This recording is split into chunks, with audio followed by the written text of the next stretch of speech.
бүгінгі жаңа тақырыбымызды бастаймыз. Дәптерлеріңізде бүгін күн жартысын жаза қойыңыздар. Станция управления немесе оны біз пульт управления деп те айтамыз.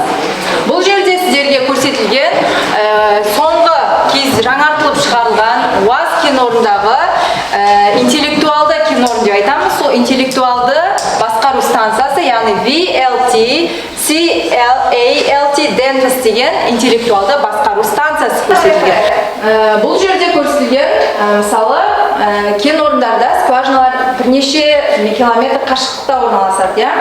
Бір скважина тоқтап қалса, мысалы, тоқ өшіп қалады, двигатель тоқтап қалады да, бүткіл сораптың жұмысы тоқтап қалады. Сораптың барлық жұмыстары көрсетілген. Енді қарап отырсаңыздар, бұл жерде барлық мәлімет қалай жазылып тұр? Ағылшын тілінде көрсетілген.